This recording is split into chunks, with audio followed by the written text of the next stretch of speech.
Bonjour et bienvenue dans cette vidéo. Alors dans cette vidéo, on va parler des priorités en CSS. On va essayer de comprendre pourquoi est-ce que parfois on veut styliser un élément et c'est pas pris en compte. On va comprendre pourquoi est-ce qu'un style va être pris en priorité plutôt qu'un autre. Donc il y a tout un système qui est mis en place et on va essayer de le comprendre en profondeur. Alors auparavant, un petit rappel, il y a trois manières d'incorporer du CSS dans un fichier HTML. Donc il y a la manière externe, la manière interne et la manière inline. Alors la manière externe, on va lier un fichier avec une balise link. Donc là par exemple, on a lié le fichier style.css.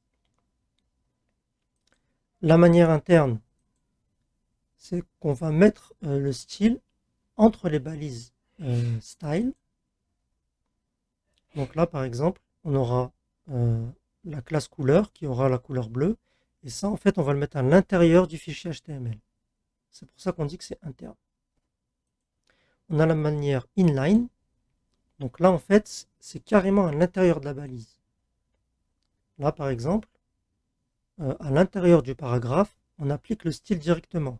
Donc là, le paragraphe, il aura la couleur red, donc il sera rouge.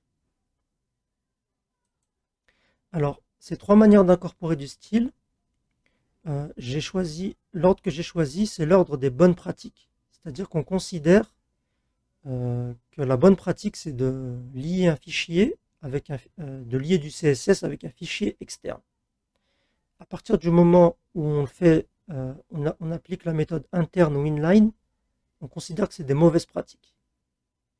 Pourquoi? Parce qu'en fait, la, la bonne pratique, c'est de séparer toujours le HTML, le CSS et le JavaScript. On aura un code qui est plus lisible. Mais les bonnes pratiques, lui, le navigateur, il s'en fiche un petit peu. Les bonnes pratiques, c'est pour les codeurs, c'est pour nous, pour que le code soit plus lisible, pour qu'on arrive à travailler ensemble. Mais le navigateur, lui, il a d'autres priorités. Donc pour lui, c'est carrément le contraire en fait. C'est la balise inline qui va être prise en priorité. Ensuite, ça sera la balise, le code qui est le style qui est dans la balise style, donc interne. Et en dernier recours, le style externe. Un autre aspect à prendre en compte au niveau de la priorité, c'est ce que l'on appelle la spécificité. C'est-à-dire que plus on précise un élément, plus on est spécifique et plus la règle elle sera prioritaire. Par exemple, div espace point couleur, et ben c'est prioritaire sur point couleur. Alors à droite, on cible tous les éléments qui ont la classe couleur. Et à gauche, on cible tous les éléments qui ont la classe couleur mais qui sont à l'intérieur d'une div. Donc c'est plus spécifique. Donc c'est prioritaire. De même, l'ID, il est toujours prioritaire par rapport à la classe, parce qu'en principe, un ID, c'est unique, alors qu'une classe, c'est pas unique. Donc c'est plus spécifique. L'ID est plus spécifique, donc il est prioritaire. Alors, j'ai préparé un petit fichier HTML pour qu'on l'envoie en pratique. Et j'ai incorporé donc un fichier style.css. Le voici. J'ai incorporé donc du style interne entre les balises style. Donc c'est ici. Et j'ai également du style inline à l'intérieur de la balise P. Que voici. Alors, le paragraphe, je lui ai affecté donc la classe couleur. Et là, donc sans surprise, on voit qu'il est vert. Pourquoi? Parce que le style inline, il est prioritaire. Donc logiquement, si je supprime ce style,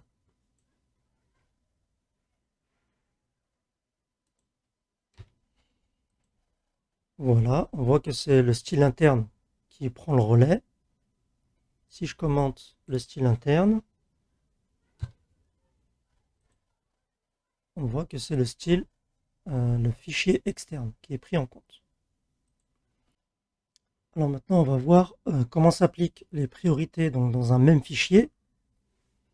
Donc on va voir une première chose, on va voir que si on redéfinit donc un élément, c'est la deuxième redéfinition qui est prise en compte. Voilà, là par exemple, je vais mettre en bleu,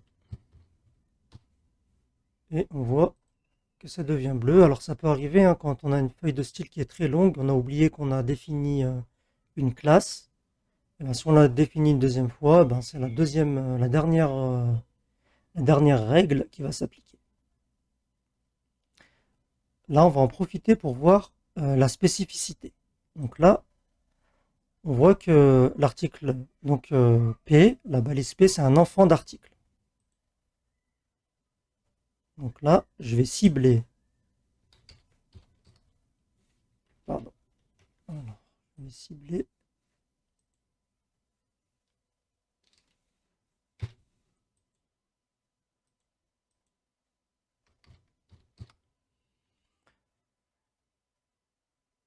Alors, là, on a article, espace, point couleur,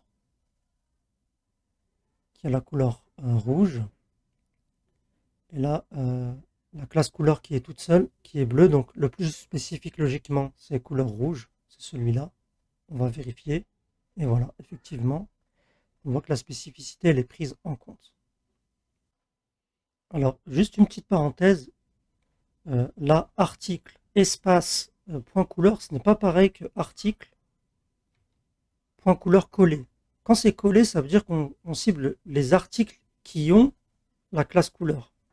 Et quand on met un espace, c'est-à-dire que l'on cible les articles dont les enfants ont la classe couleur. Donc espace, ça veut dire que l'on cible les enfants. Quand c'est collé, ça veut dire que c'est à la fois ça et à la fois ça. Donc j'essaierai de faire une vidéo où je parle en profondeur en fait des sélecteurs CSS. Alors il y a une dernière chose qui remet tout ça en question, c'est ce que l'on appelle le point d'exclamation important. Donc, quand on utilise le point d'exclamation important, eh bien ça prend la priorité en fait sur toutes les autres priorités. Donc là, quoi qu'il arrive, le paragraphe sera bleu, même si je définis donc du style inline par exemple, on va vérifier, hein. Style color.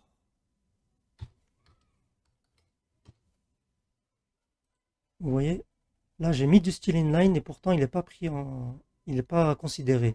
Pourquoi? Parce que le point important, il a pris le relais sur, il a pris donc il a fait basculer en fait l'ordre de priorité. Alors c'est une très mauvaise pratique d'utiliser important. On considère que si vous utilisez point important, c'est que vous avez un problème dans votre ciblage. Donc vous ne devriez jamais utiliser point important.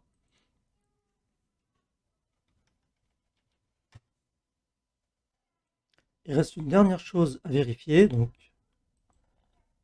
on va vérifier que l'ID a bien la priorité sur la classe.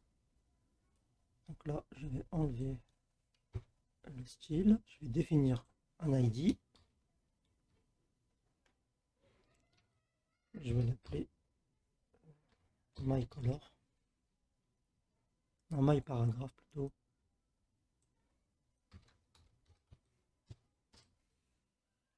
En fait, un ID, on nomme l'élément. En fait. Alors, donc là, quelle règle s'applique? Donc là, il est rouge. Donc c'est cette règle qui s'applique. On va définir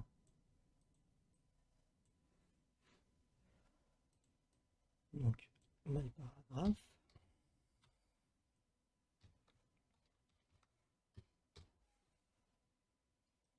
Quand on stylise un ID, on met un slash.